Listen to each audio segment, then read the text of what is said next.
the tribulation period starts and the woman has to flee.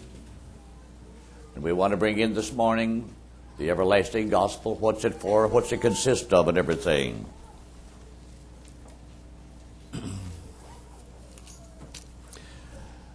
As I start the message today, I've noticed the news in the last number of months and the trend of an anti-God attitude by practically every kind of a professor, spokesman, whether it's a journalist, teacher, or what. America is fast being taken over by an anti-God spirit. It does not matter how many Christians you think there are or pretending Christians.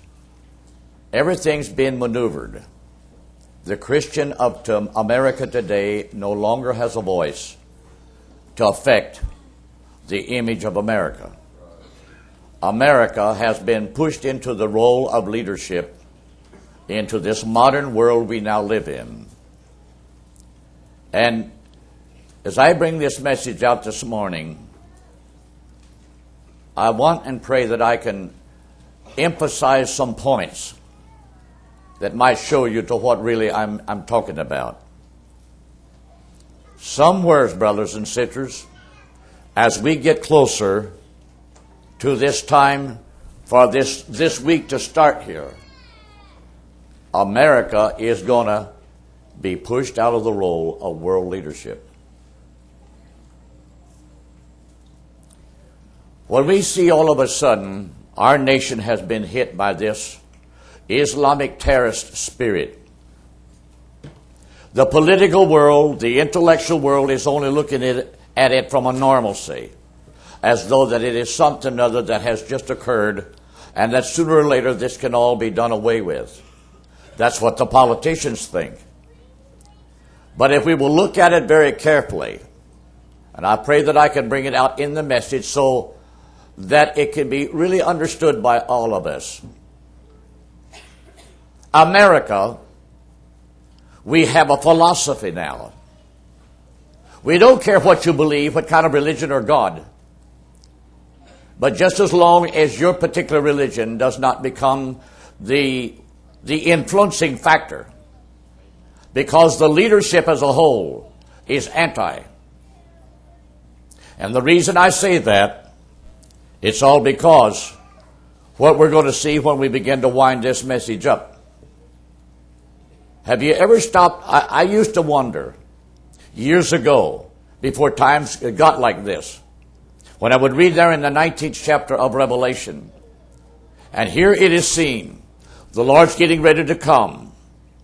The heavens are open.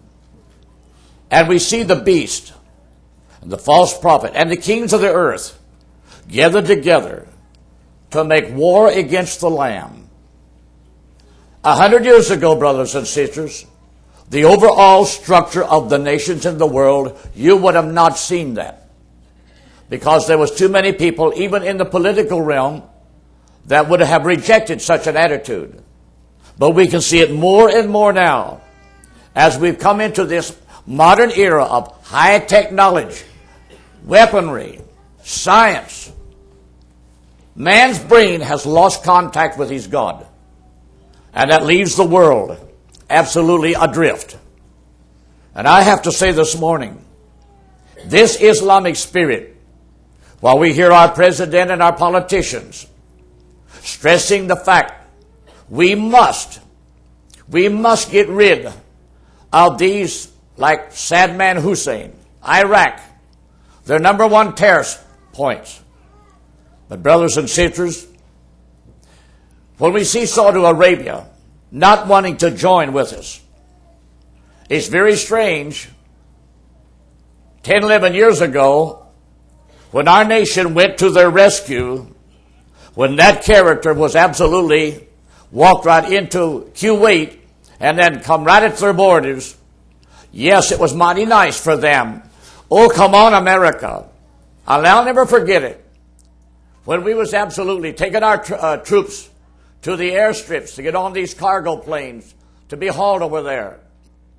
it was announced they would allow the troops to come over there from America with their own particular Bibles, but they would not tolerate Bibles being shipped in to be handed out over there. And I thought to myself, how selfish and idiotic can a nation be when they're actually being attacked by another Islamic element of people to overrun them, and yet they will go to such extremes. And now then, brothers and sisters, when this Islamic spirit in its extreme wants to try to make havoc in the Western world, then we see Saddam Hussein creating such a ruckus over there. Then we see Saudi Arabia. No, she will not join us. And brothers and sisters, how many philosophers have we got here today in our schools that's coming along studying this Islamic religion? And brothers and sisters, I have to say this morning, little does the American people realize what's being brought up on them at a time like this. And I realize we've got universities hooked on. I don't know what the particular student's mind or their frame of thinking is, but I want them to know here is one American. You're not selling this Islamic religion to me that it is so coexistent and so peaceful. Because I've read too much of the histories, I've been to many places where it's at, and I see the traces of what it has been in the past. And I will say this to the average American that don't go to church, don't study history, don't forget this Islamic jihad spirit. This goes back hundreds and hundreds of years. Because, brothers and sisters, this all starts between two half-brothers, Ishmael and Isaac. All you have to do is to study the history of the Bible and to see what those people that pre-generated out of these lines. Then we see it continued on between Esau and Jacob. And then when we see, brothers and sisters, the 12 patriarch sons of Jacob. And here's Joseph being sold into slavery, into Egypt, by an Ishmaelite people who made their trade in such stuff. So no matter what the politicians say today, this is a conflict that's went on for hundreds of years between these type of people. It all goes back, it's a religious conflict. Because Ishmael and that line, they do not want the Isaac line to have preeminence in the Middle East. And that's why we hear so much about from the Islamic world.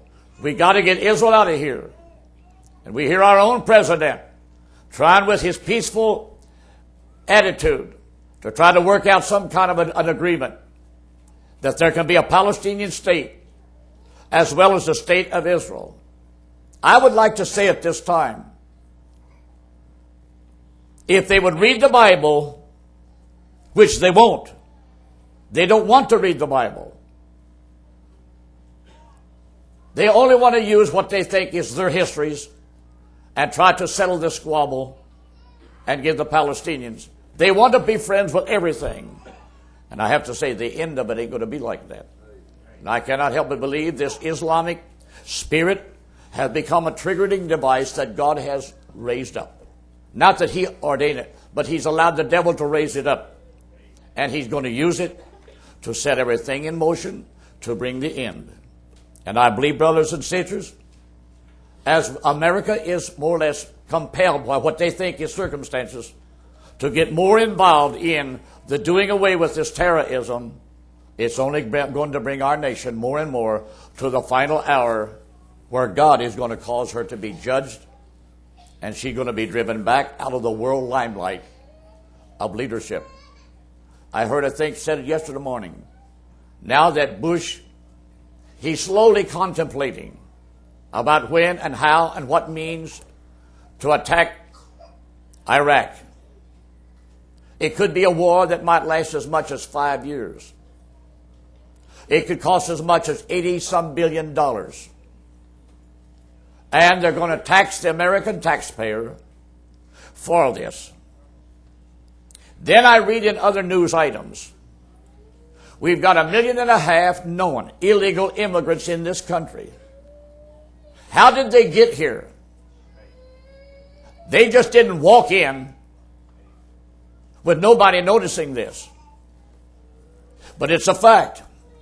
Al Gore, another one of our congressmen, has now said the best thing we could do right now is give amnesty to this 1.5 million illegal immigrants. How come that America has to be made up of such type of people? When I look back to our forefathers, yes, we are an immigrant country, but I have to counteract anything that FBI, CIA, or any of the rest of them want to say. Our country was not made up of illegal immigrants from every society. If they came from Europe, they came through Paris Island. If they came from the Oreds, they came through San Francisco. And they came, and they went through a screening process. And there was no welfare, handout, free gifts that was given to these people. But we've got a silly, sick political leadership today that thinks that America owes the world everything they need. And therefore they'll open the doors wide open. Come on, help yourself. They don't even realize they're inviting something into America. The day will come when the political leadership will see that they have created a monster. And there is no way in this world are they going to be able to work their way out of it. Because God's going to use this thing to judge America and bring America right back to her basics where she's supposed to be. So I'm saying this morning as I start this thing, by the time we get closer to this week of Daniel, for it to start, you're going to see things develop in the social, political, economic, and everything else that's going to eventually push America completely back. Why did I say that? Because, brothers and sisters, when World War II started, all we were involved in was sending aid to England to fight the Germans. And slowly we began to send aid to Russia. And then when the Japanese did what they did with us at Pearl Harbor, the nation as a whole was not even ready for such a contest of might that was thrown upon her.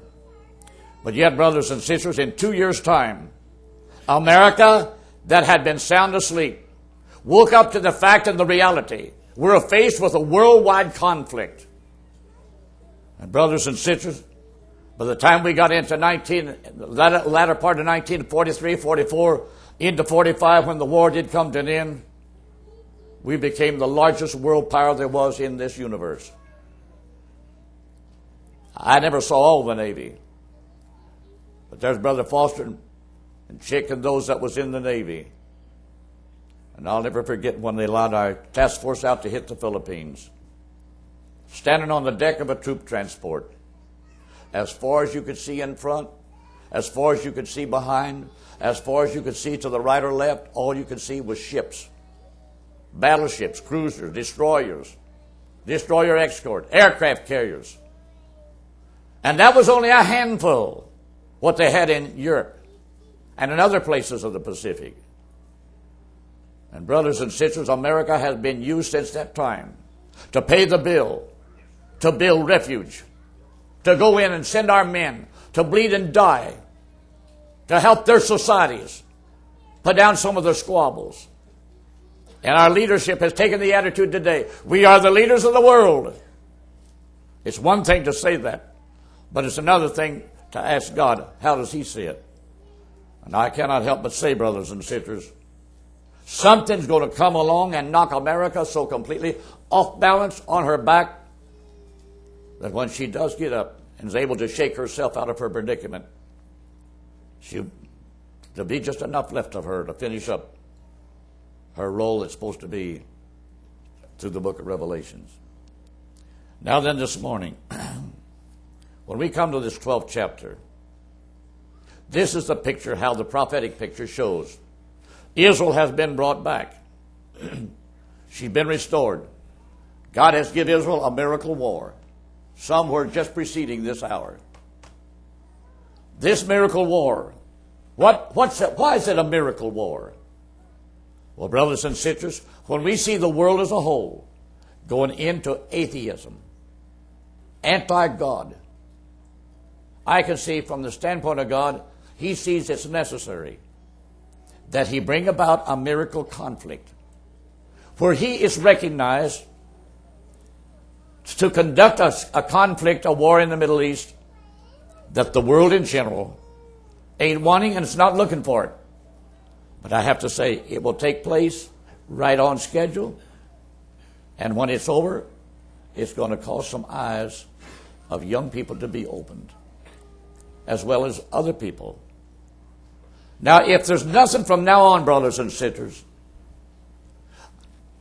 if there's nothing from now on, wherever we're at right here, as we approach this week, if there's nothing in a miraculous display from God on His part, that includes the two prophets. Why?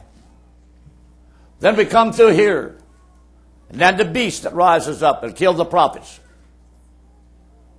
And then through this here. Why the everlasting gospel? What's it for? Don't think that that means people are going to be saved. Don't use that term saved.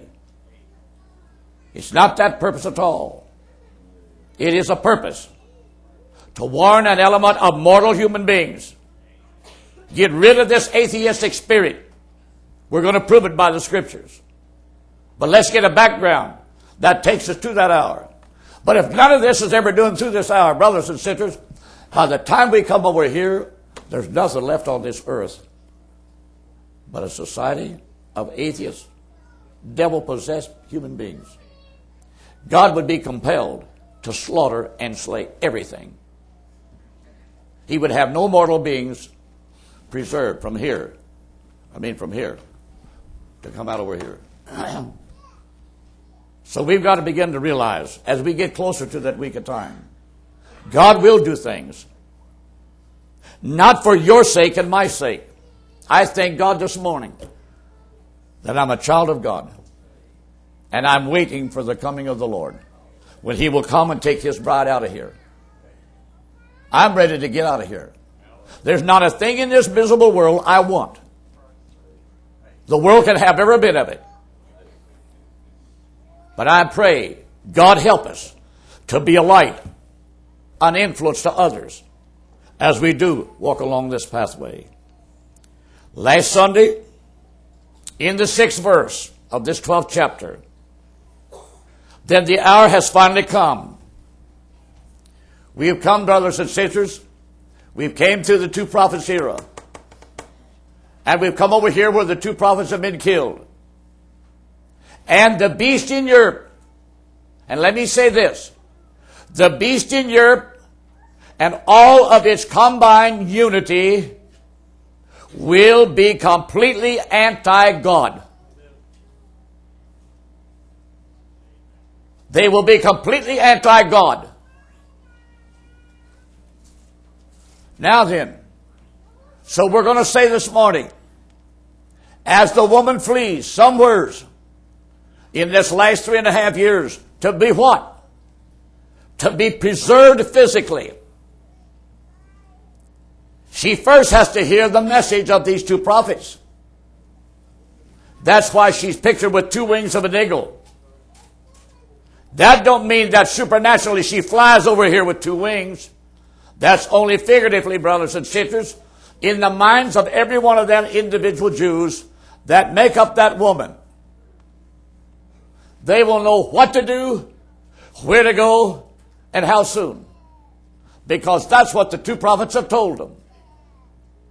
We also realize this, that the 144,000, they have also heard the prophets. But they also know that when the hour comes, that they, the 144,000, see the two prophets that they've heard speaking, and they're killed. They're not going to stand around, well, what do we do now? What did they say to do? That sounds a lot like us Gentiles. Well, did you say this? No, what did you mean?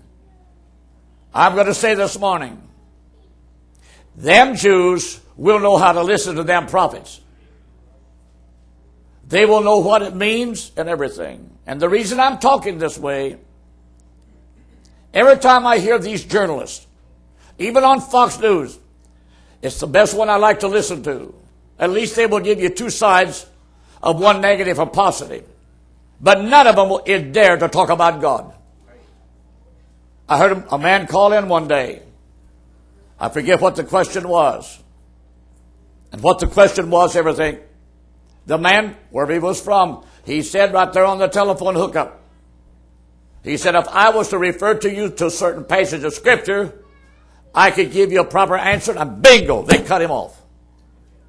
And I thought to myself, journalism, philosophers, they're always interviewing retired colonels, majors, generals of the Marine or the Air Force, as if their mind is going to bring some kind of a picture out how to settle this. Well, I have to say this morning, I know how it's going to be settled. God's going to settle it just the way it's pictured in the Scriptures. So let's take this woman. She knows exactly when to leave. And I have to say, brothers and sisters, I believe that America has to be that area. Not because God can't choose somewhere else. But how come in the past 100 years, God has allowed close to 7.5 million Jews to be settled here in USA and Canada? Not all of them are ever going back to Israel. They're settled here. They've got real estate and businesses of their own. But God will have an element of them over there to hear them prophets. And there's no doubt some of them will make up a part of this woman, or else the 144,000. So we can say, when the time does come that the week is broken, the covenant, by the Antichrist, and I will say this morning, I want to emphasize it. He's not going to be a baby-kissing pope. Listen carefully why I say this. When the pope that is then sits across the Mediterranean in the Vatican, watching by the TV news what them two prophets are going to do when they strike the land with judgment, brings chaos on this and that. Don't tell me, brothers and sisters, that pope's going to sit there and take that all with a grin. He's going to really see the power of God exemplified and done in a way that's going to agitate him. It's going to drive him further away from the old line, religious-wise, of the popes in the past. We've got to make it line up with Daniel 11, that man will not worship the God of his fathers. He's going to be absolutely a Satanist. He absolutely will worship the God of gold, silver, materialism. We're all being pushed rapidly toward an era of materialism. Thousands of young people, their minds and their lives is so took up with the taste, the glory, the lust for the material things they can accumulate. Brothers and sisters, one day America, if I could just portray it just the way I'm looking at something other, the hour will come when there will be absolutely thousands of people will stand and look at a brand new Cadillac. It will only mean nothing. Why do you say it, Brother Jackson? All because in the book of Revelation, I think it's under the 6th trumpet, and in that day men shall seek death, and death will flee from them. All the time, the devil is out to slaughter every believing person, Jew or Gentile, with the stroke of death. The other external and the material and the social and the economic picture of the world will be so dark and dismal looking that it says men will seek death, and death will flee from them. That lets me know that era is going to be so dismal that when they look at the future, they can't see nothing. Everything is a question. They cannot see no hope. They're living in a tyranny. Because, brothers and sisters, that man of sin is going to reign through that period here. Anybody even speaks the name of Jehovah, he's going to be executed. Or anybody that even professes to believe in the Lord Jesus Christ, he's going to be executed and got rid of. Because the devil is out to bring this continent and the whole mass of humanity into an era where he is God of the whole thing. And that's why that last 3.5 years, it's going to be a time of trouble such as there has never been. That's why, brothers and sisters, not only does Michael stand up here to lead Israel in this miracle war, keep in mind, when the devil then does enter that man of sin, and he crosses the Mediterranean to kill the prophets, we have to begin to realize the devil is going to clamp down, and he's going to see that the whole sphere of society that he has control in is going to absolutely be under a no-God theory. That's exactly why any foolish virgin coming over, existing through here, he's going to get death here. Any Jew that exists through here, and he remains, he's going to get executed. And I say this morning, as I try to get myself started here. The hour then comes, the woman she leaves. The 6th verse. Now between verse 5 and 6 is the grace age. Look at it in that light. Verse 6 don't give you the picture of the past 50 or 55 years. It picks up, brothers and sisters, right where the two prophets have come, enlighten them, and they're in position, and the woman's in position to flee. And notice what it says here. And these words that is used here to convey the thought are very important that we see them precisely. And the woman fled, not haphazardly, into the wilderness.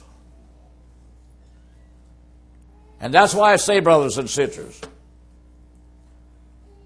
America, the new world, was looked upon by the old world as the great wilderness. Don't forget that. I can remember when the old history books back then wrote it in that fashion. She fled somewhere into that which was looked upon by the old world as the wilderness, where she hath. Hath is a past tense word that means it's done a finished thought. A place prepared of God. That, as I said last Sunday, they is not God. They is not God bringing along a rock of water. They is not God bringing on the manna. They has to be a people whose hearts have been changed. And I will have to say,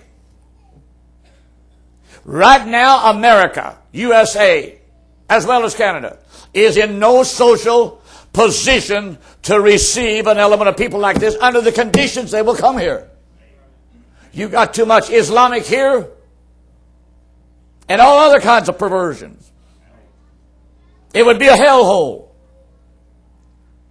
And it would be impossible for you to have a humanitarian, we will say, approach to people coming in that fashion.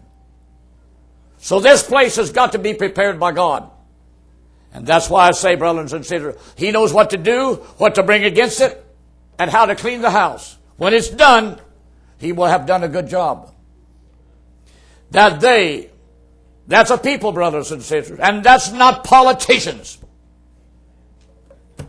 But that is a people in that area who unanimously have heard what has went on over there and what's getting ready to take place right here.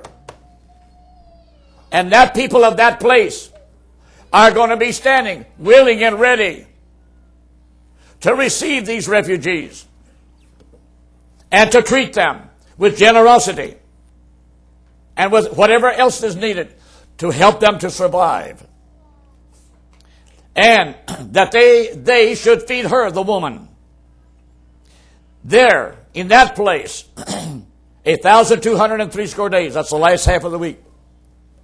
Now go with me right quickly here. You see right here, brothers and sisters, there's a war. At that time, there's a war fought immediately in heaven. It's between Michael and his forces that are showed themselves here.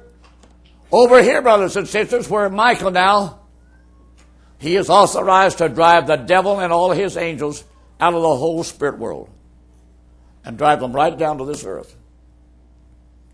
You see what happens, brothers and sisters. Because when you go over here in verses 11 and 12, it tells you here that as the woman flees, it tells you what will happen. And they overcame him by the blood of the Lamb. That goes to show you're a foolish virgin.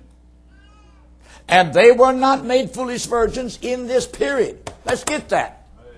They were made foolish virgins back here in a short period before this week started. Don't ask me, well, can anybody be saved spiritually? No. You ought to have that in your head. That fourth seal concludes it all, both for the bride and the foolish virgins. Salvation comes under a seal. Let's get that.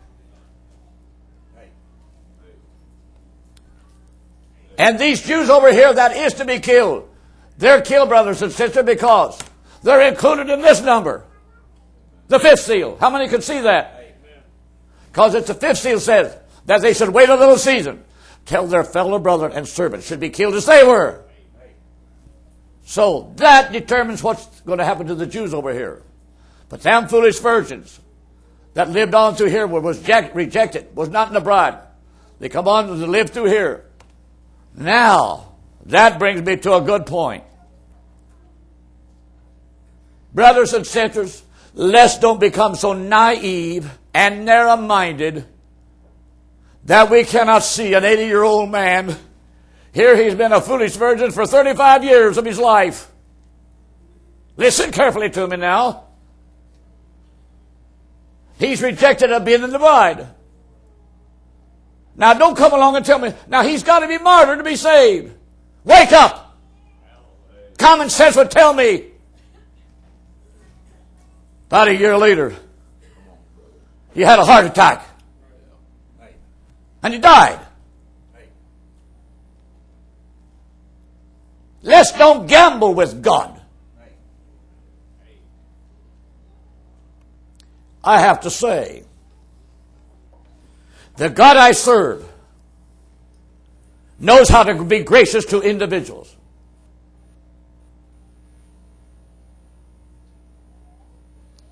Like I heard a story one time. 5 boys raised in the same community. This happened years ago.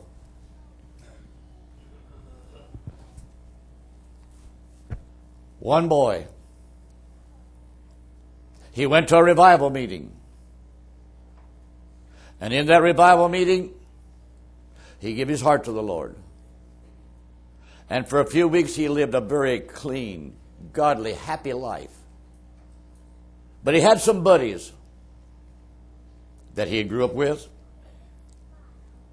They didn't belong to church or anything else. He went fishing with them in a boat in a pretty good sized stream of water. Some accident happened and the boat capsized. And out of the 5 boys, the young boy that had just given his heart to the Lord is the only one that drowned. People will say, well, why that? Let's try to think how God would think. he was ready to go. Do you catch my point? He was ready to go. The other four weren't. And so I'm saying this morning, brothers and sisters, when this hour of time comes, and that foolish virgin, however many there are, young or old, I have no doubt there could be individuals that will die through this period with heart attack or such. But the main picture is that they will absolutely come up over here, and they're going to be the first ones. Them and these Jews. I've been asked a question on that. There's a reason, brothers and sisters, why this group is separated from this group. They're all white-robed people. They've all come out of great tribulations. But remember, these are white robes that comes all the way from the beginning of the church through the ages to that point. These are those from the beginning of Christendom, the grace age, and they're in the bride. But keep in mind, they have all come out of the same respective generations of society.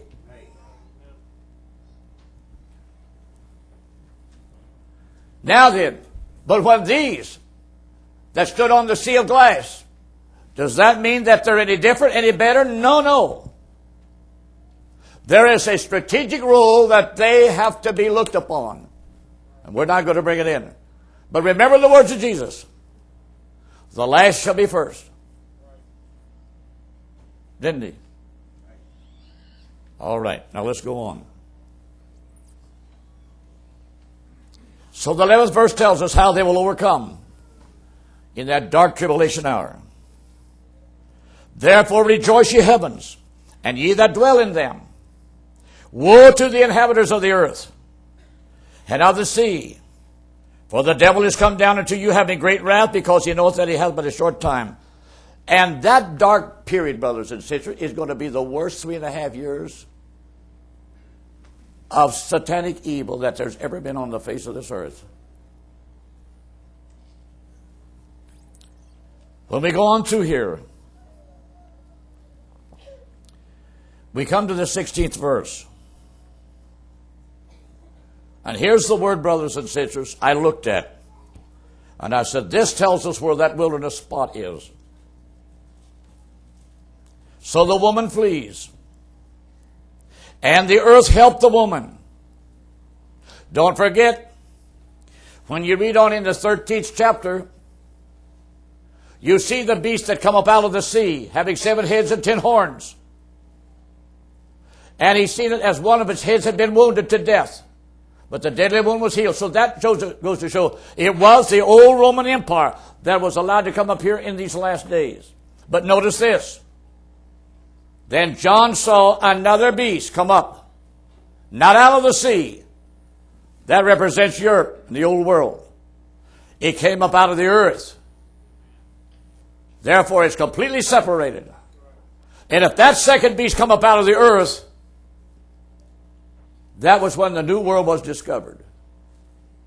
And I have to say this morning, that's the part of the earth that now, after 300 and some years of progressively growing, it has eventually become an area in the wilderness where the earth helps that woman, if we can see that. Now watch.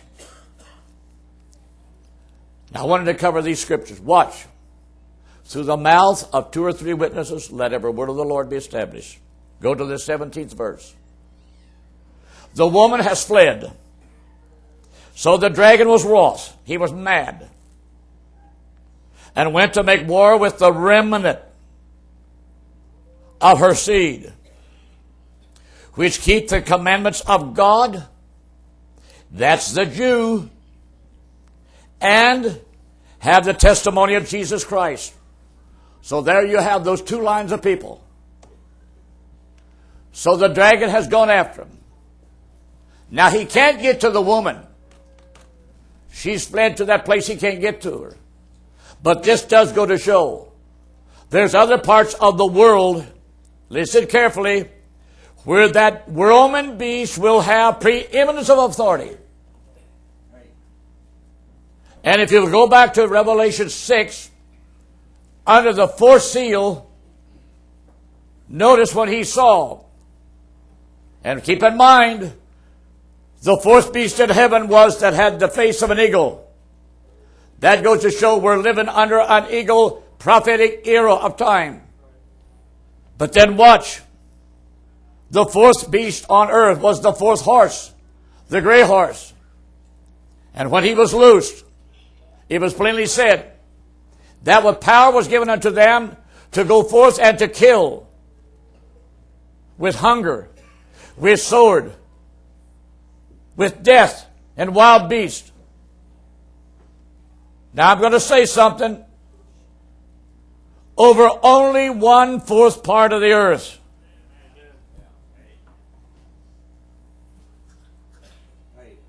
Now don't take China and put her in the beast.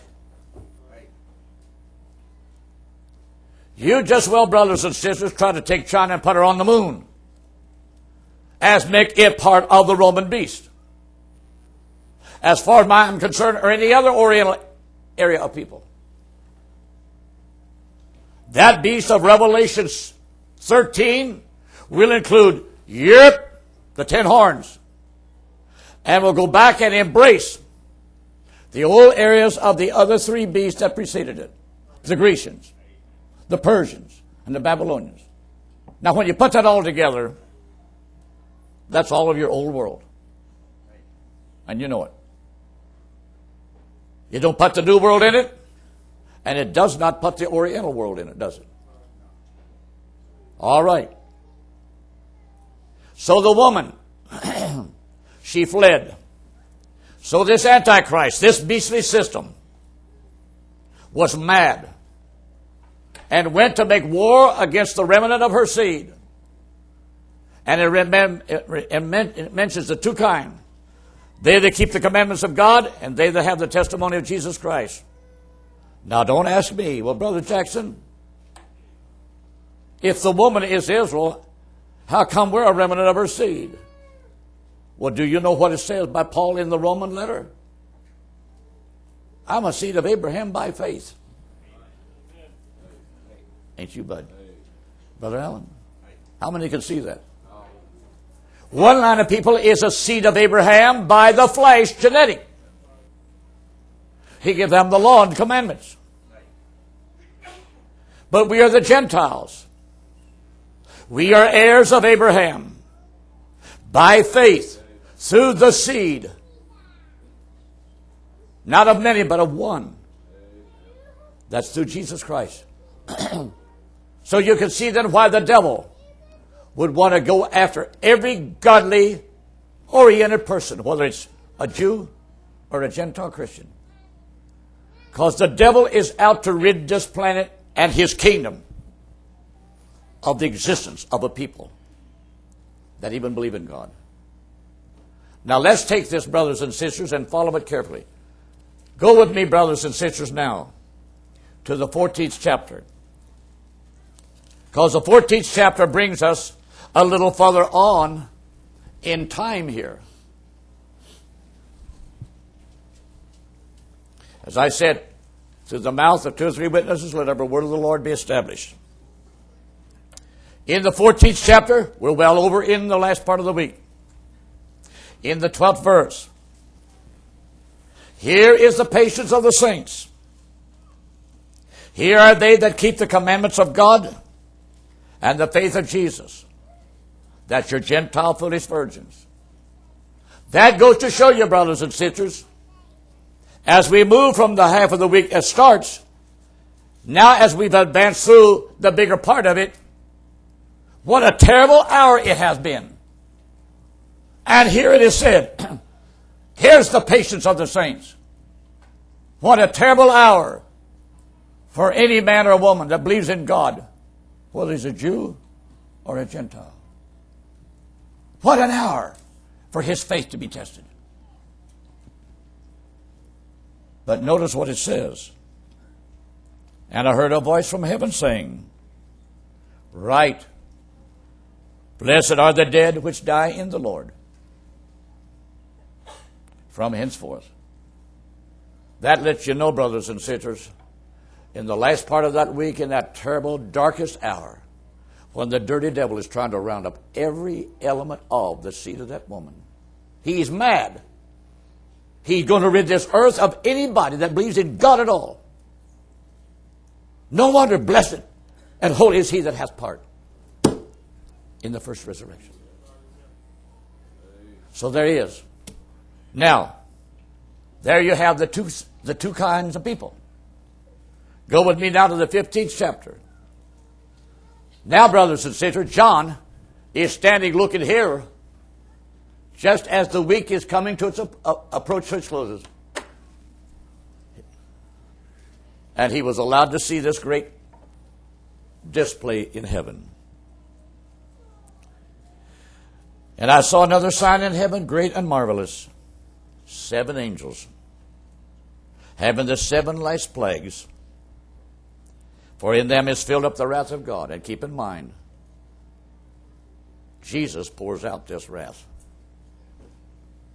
He's the one that executes it as the angels.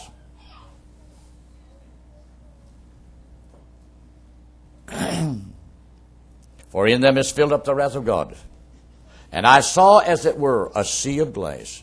Now there had to be a reason, brothers and sisters. Let's try to look at it like this. This group was under an altar. But this group was standing before the throne. They represent the white-robed saints of all the ages from the beginning of the Gentile grace age to that point in time. But these, how come they were standing on a sea of glass? All because, brothers and sisters,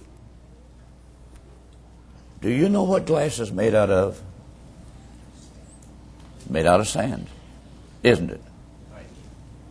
Was not that glass mingled with fire? What does that tell you? It was their faith that brought them through this darkest hour of world history has ever been. And they loved not their lives unto death.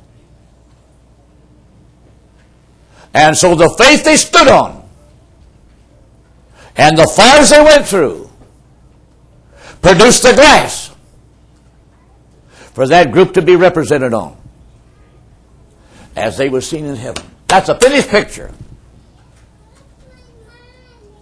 And brothers and sisters, that's the darkest hour of human history that has ever been on the face of this planet.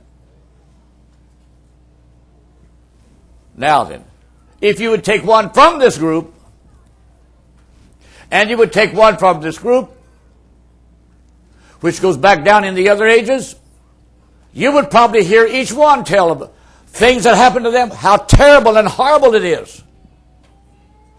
But keep in mind, it's what these have suffered. Because down here on earth, still alive is an element of mortal people. And many of them are just downright sinners, hypocrites. They don't believe in nothing, even after all that's been done. That's why, brothers and sisters, when the Lord does come with his saints, there's his bride. And when he comes, brothers and sisters, he will bring the spirits of these people, as well the spirit of these people. And brothers and sisters, once he has set up on his throne, and his wife is seen sitting on thrones, plural, Revelation chapter 20, and I think verses 4. That goes to show judgment is given unto them. Now let's go back to what Paul said. What? Know ye not that the saints shall judge the world? So, brothers and sisters, a lot behooves us how we look at mankind, because in that day and hour, when he will gather all nations before him, and he will separate the sheep from the goats. Now, I'm just going to leave that right there for a minute.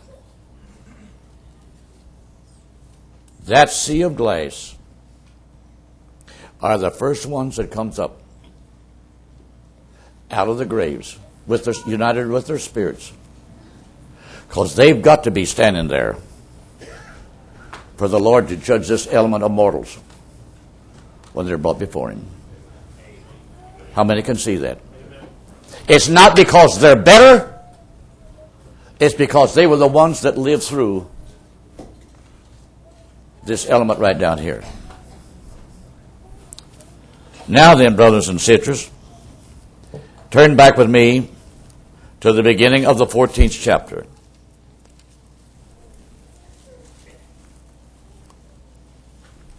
We're going to watch this 144,000.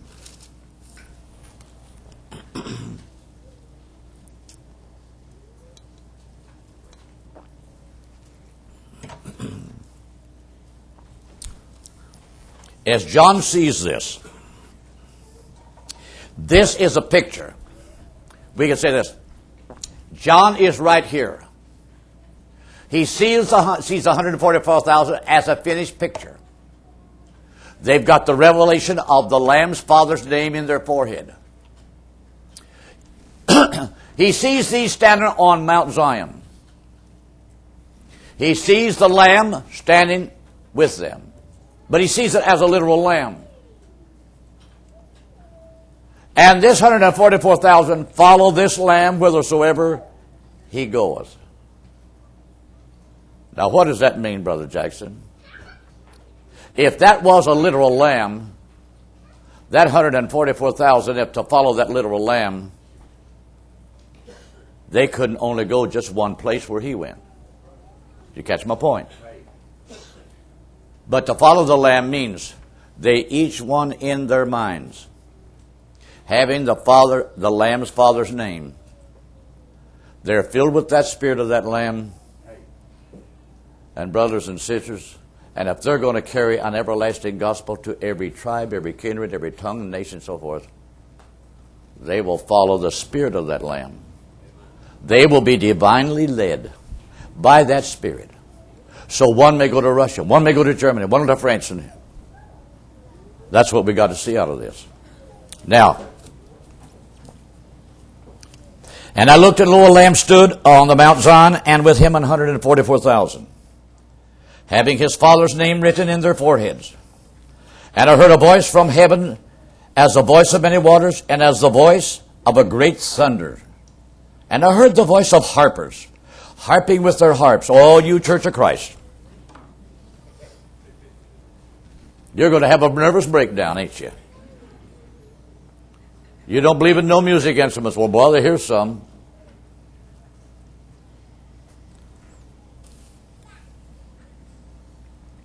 And they sung as it were a new song before the throne and before the four beasts. And the elders, and no man could learn that song but the 144,000 which were redeemed from the earth. These are they which were not defiled with women. And that don't mean they're not necessarily married men. It means they are not defiled by this Protestant denominational missionary endeavorments they've been pushing out for the past number of years. For they are virgins. These are they which follow the Lamb whithersoever he goeth. These were redeemed from among men. That's the Jewish capacity.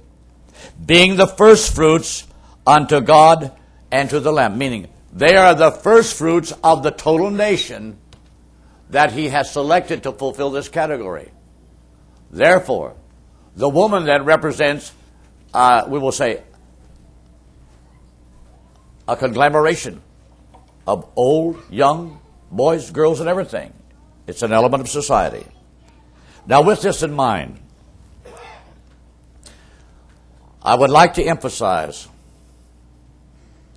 the 144,000 are ready to go. They will not have to absolutely form a committee. They are going to know exactly what nation to go to. And as you know, brothers and sisters, in the past number of years, there has been an element of Jewish young people, immigrants, students, and such. In fact, right now, in the past number of months, there's been another large element of students, young people, wanting to go back to Israel and immigrate back there and go to school and such. But these are going to go and preach the everlasting gospel. Now, what does this gospel consist of? Well, let's read and see. And I saw another angel fly in the midst of heaven, having the everlasting.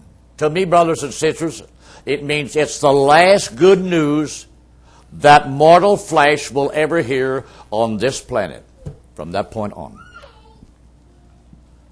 Unto them that dwell on the earth, and to every nation and kindred and tongue and people, saying with a loud voice. Now this is the angel that's telling this 144,000. Fear God and give glory to Him, for the hour of His judgment is come. Worship Him that made heaven and earth and the sea and the fountains of water. Now that's a little short picture, isn't it? But I get a whole lot out of that. By the time, brothers and sisters, the world as a whole has been already brought through this.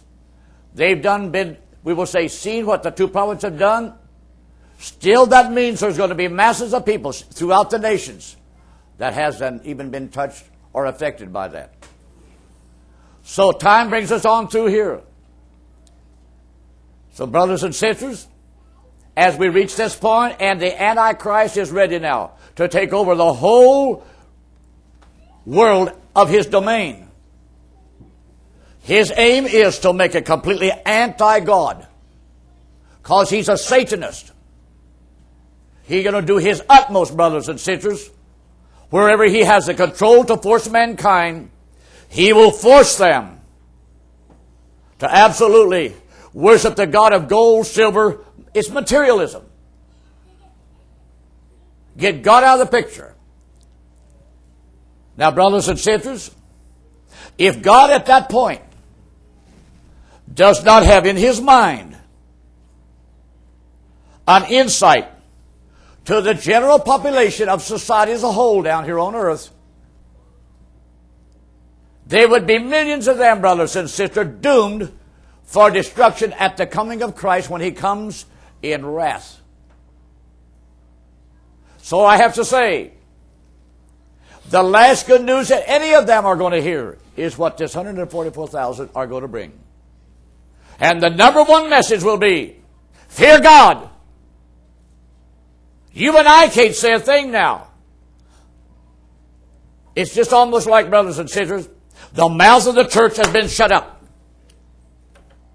It's not our job. But after that 144,000 have been in Israel, and they've seen what the two prophets have done, they can take that message they brought, and they've seen it vindicated and confirmed.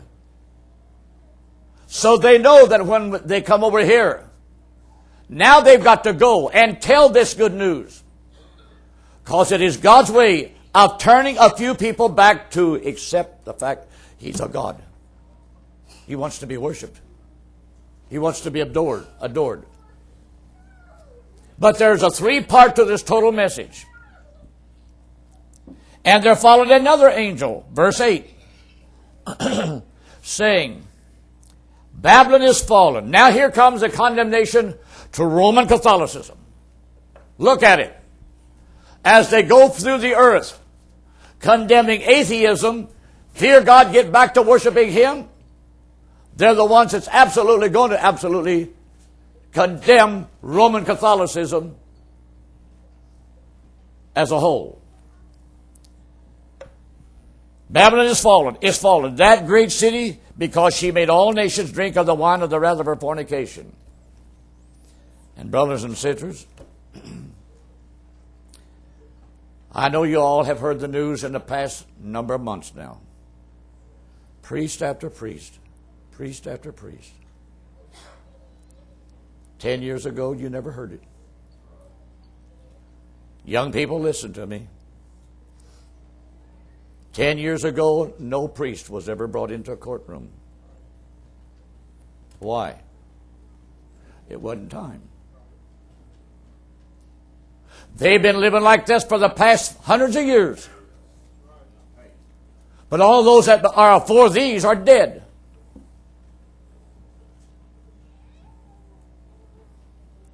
And look right here in Louisville alone. Then Lexington the other day. All over this nation, priests. It's just almost like something that's coming along and pulling every closet wide open, throwing the door wide open. And out falls the skeletons of these priests of what they've lived. Well, now, brothers and sisters, we've got a bunch of educated attorneys and lawyers that don't believe in nothing. Boy, they just jump right on this. And, brother, they're getting their pocketbooks full. In fact, brothers and sisters, it's costing the Catholic Church so much. It's been several weeks ago, out in Texas, I forget what city. The Catholic Archdiocese out there had to sell part of their properties to pay the court costs that diocese has become involved in. Now, my brothers and sisters, if that is going on in the ecclesiastical standpoint of the Catholic Church, now, before the week starts, what's it going to be like, brothers and sisters, by this whole picture? By the time it lays in the, we will say, in the humdrum memory bank of society as a whole. When Europe goes through that first part, that's when, brothers and sisters, that 144,000 men, they're going to attack that system wherever they see it. Because they will have the authority to do so. And when you read it here, they're going to condemn it to judgment. And then don't forget, brothers and sisters, they're the one that condemns it and pronounces judgment upon them. Then you take that to the 17th chapter of Revelation, and what does it say there? That the 10 horns of Europe will hate the whore, right? And burn her with fire. That goes to show, brothers and sisters, she's a false system. She's lived lies and everything. And God's going to let that whole system of Europe judge it. But now then, this has got a 3-part message, the everlasting gospel. And the third angel followed them, saying with a loud voice, if any man worship the beast, and his image, and receive his mark in his forehead or in his hand, the same shall drink of the wine of the wrath of God, which is poured out without mixture into the cup of his indignation, and he shall be tormented with fire and brimstone in the presence of the holy angels and in the presence of the Lamb. And the smoke of their torment ascendeth up forever and ever, and they have no rest day nor night, who worship the beast and his image, and whosoever receiveth the mark of his name. Now, brothers and sisters, what does that all sum up to? That just goes to show, wherever that 144,000 goes, in every nation and language and tongue, they will warn the societies of these nations against worshiping the beast. To worship it means you accept it. You go along with it. And you will say, now we can have peace. Now we can have prosperity. But God wants people to know He still is in control. So that everlasting gospel has these 3 things. And I will say, from the time this middle of the week comes and the 144,000 are ready to go, the world, socially speaking, is ripe for some kind of news. How does God look upon the mass of humanity then? Because keep in mind, there's got to be an element of this mortal mankind down here. They've come right through here. That can come out on the other side preserved. Nobody that has wore the mark of the beast, nobody that has worship. To worship, brothers and sisters, don't mean you fall down. Oh, beast, I love you, I adore you. Well, what does it mean, Brother Jackson? It means you become so carnal that when you come home from your workplace, you turn the news on. The politicians have passed this rule today. The politicians have passed this rule the day before yesterday. Oh, I think that's the best thing they've ever done. Now we have job security. And that's what America has been looking forward to for the last 25 years. Job security. Now don't think I'm crazy, people. But I have to say this. Only God can guarantee you job security.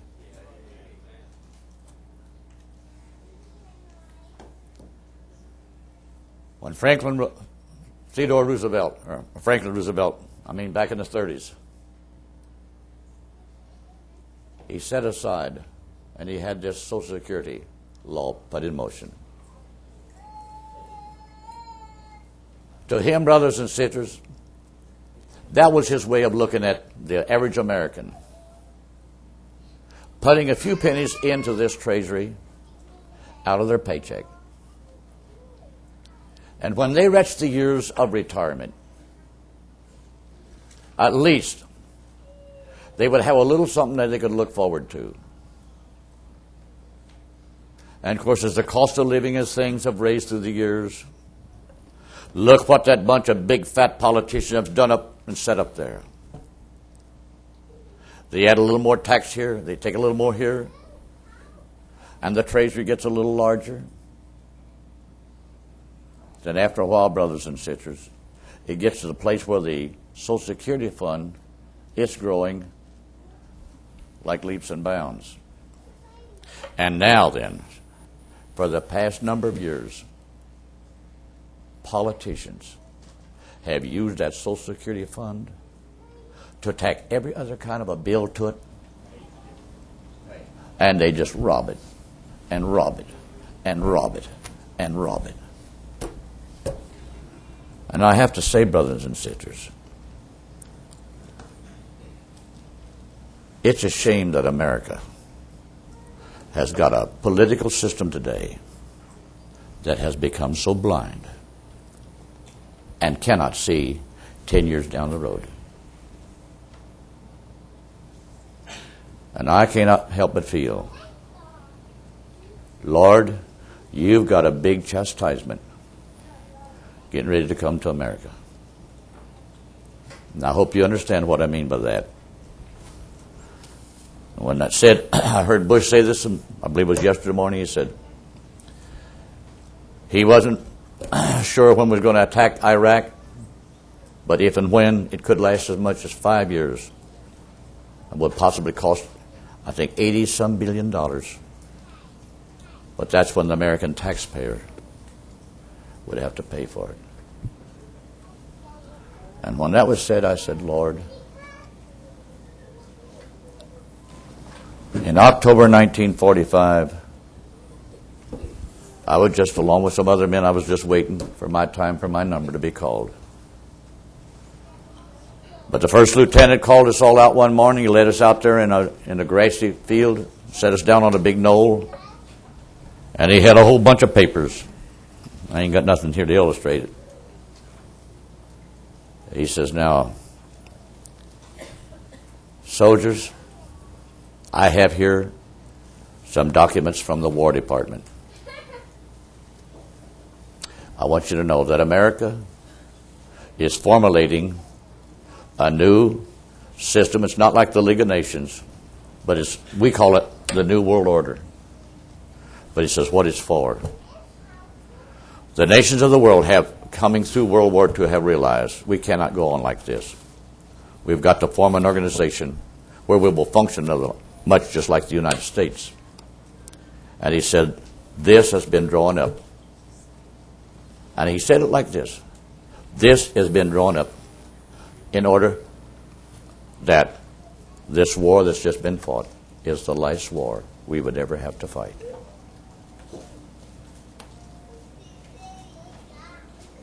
That was October 45. 1948. Out of the mountains of China came Mao Zedong. And then, brothers and sisters, we was plunged into war in Korea.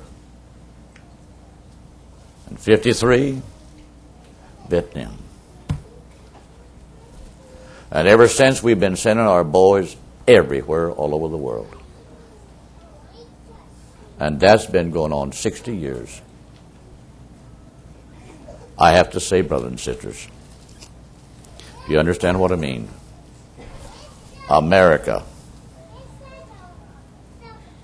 was supposed to have designed this to end all wars. Well, it goes to show they're never going to do anything to defeat God's. That would defeat His word. This book is going to be fulfilled exactly. Now, I want to bring it to the last point here. That everlasting gospel is the last good news to the world that has lived through here. They're mortals. And it is a means to tell them to get back to God, worship Him, don't worship the beast. And brothers and sisters, and as they live to see that whole Babylonian system judged. Out of that, I have to say, there will be thousands and thousands throughout the world of mortal human beings that will have heard that message. Now, brothers and sisters, now I can be asked, well, Brother Jackson, if the Antichrist, the devil, he's a Satan's agent, if he's going to have power to kill from the religious standpoint, will he be allowed to kill them that don't worship the mark? That don't worship the beast? And that don't receive his number in their foreheads? Because it says, and he'll have power to kill. Now, brothers and sisters, let me say this. I'm bringing you to a crossroads. Now, I've done this on purpose. I want to ask you a simple question. How many in here this morning believes that God knows what He's doing? He had John to write all of that, didn't He? And that Antichrist, it says, and he has power to kill. As many as would not do this and would not do that. And yet, brothers and sisters, what's the purpose of the everlasting gospel? So that an element, a mortal element of the nations they go to, won't worship that. Now, Brother Jackson, don't leave us hanging in suspense. I have to say, brothers and sisters, that period is only for 3.5 years. And in this world of human societies and things, it's very practical and reasonable that many of these people that do not worship the beast, they can exist off of the land. How many of you in here realize in World War II, there was Germans that lived in the underground in Europe? They did. They were hid. And the reason I'm saying this, I'll bring it up again tonight, because brothers and sisters, ask yourself a question. Why give the Antichrist the right to kill everything that doesn't? And then God sends 144,000 to preach the everlasting gospel. And they warn them. You do, and you'll burn in hell. Now, where does that put the rest of mankind at? I have to say, God knows exactly how to preserve an element of mortal flesh. And they will remain mortal. But remember, they will have been preserved miraculously by God's divine grace as He allows them to survive in the societies where they come from. It'd be different if this thing was a period that was to last 10 years. But it don't last 10 years. And I know that all of them people in the mortal realm, in these nations that hear this everlasting gospel, that don't worship the beast, don't receive his number, I know they're all not going to flee to that place where the woman's hiding. How many heard what I'm saying?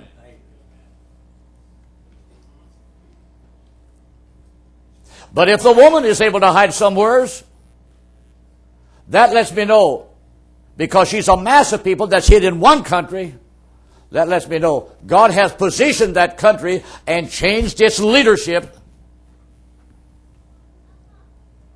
to fulfill the plan of God. And that's like I said last Sunday. If God has designed a certain picture for certain things to be a certain way, he knows exactly how to preserve certain other things so that nothing will clash. Because you know, brothers and sisters, because when the wrath of God is poured out, it plainly tells you, brothers and sisters, there's going to be an earthquake.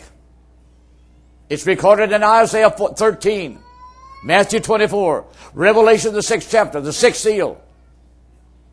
It's an earthquake that's going to make this planet reel like a drunk man. There's never been one like that of a magnitude. Cities fall. Islands flee away. Mountains go into the sea. What a catastrophe on this planet. But does that mean that where the woman has fled, that all of that's going to go on there too? Why take her from one place to keep her from getting killed, then take her from another place and sink her? How many knows what I mean by that? You've got to realize, brothers and sisters, God didn't have his word written for verses to go clashing. We have to realize he's got certain things in his mind. And he knows exactly how to preserve these mortal people. Now, well, there's no need of me going on. We'll pick it up tonight. I thank you for listening. May God bless you, brothers and sisters. Heavenly Father, I thank you for this day and what you have allowed us to see, Lord, and understand. And I pray that, God, you will help us to really see the details. Not the matter that we have to know every little iota and such, but that we can get a general picture to see and recognize your grace as we move along in the whole picture of things. We know, Lord, you're still the sovereign God that's able to lift up and put down. And Lord, guide us. Give us an understanding that we may know how to live and walk in this dark and troubled hour of time. In Jesus Christ's name we pray.